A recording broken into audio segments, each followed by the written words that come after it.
Hello, boys and girls. Are you ready to enjoy some more exciting stories about Thomas the Tank Engine and his friends, written by Christopher Awdry? The first story is taken from the book James and the Diesel Engines and is called Old Stuck-Up. The Fat Controller preferred steam engines on his railway, but he found diesels useful because they could pull either coaches or trucks. "You're versatile," he would say to them. "Real mixed traffic engines." Boko were proud of this, but James was not impressed. He liked these two diesels, but he treated all others with deep suspicion. "Diesels don't use coal and water," he would say darkly. "How can you trust an engine who isn't normal in his habits?" Visiting diesels sometimes boasted about how special they were. Usually Boko and Bear had to spend the next day smoothing ruffled feelings. One day, a particularly haughty diesel came from the other railway.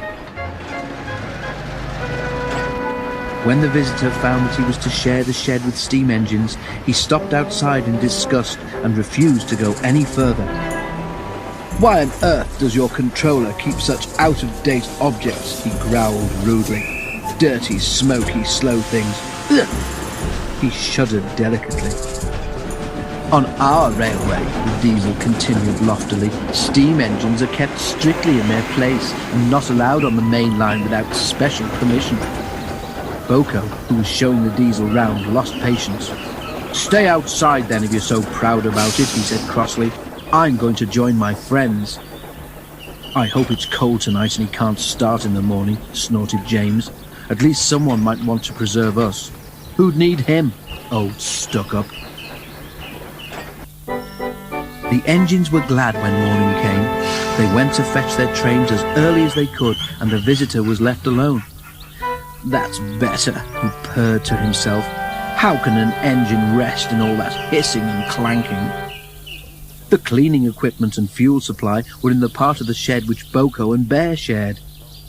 Old Stuck-Up was so full of self-importance that he'd forgotten he would need cleaning and refueling before he went home. It was getting late when he remembered. "If I go in now while the shed is empty," he said to himself, "no one will know I've been." He scuttled forward quickly, too quickly. The rails where Bear and Boko had stood were oily, and when he tried to stop, he couldn't. "Brake blocks and buffers, I'm slipping!" he wailed as his wheels locked and slithered. He shut his eyes as, with a despairing whoop of horror, he crashed into the wall at the end of the ship.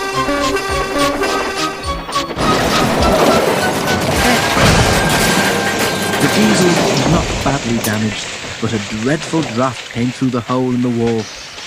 When the other engines came home, they heard the story from Douglas, who had cleared up the mess. "Ho, ho, ho," chortled Henry. "Old Stuck-Up came unstuck, did he? I say, Boko, what is it the Fat Controller calls you?" "Versatile," chuckled Boko. "But that isn't what he called Stuck-Up. I couldn't hear all he said, but I didn't think it sounded very polite."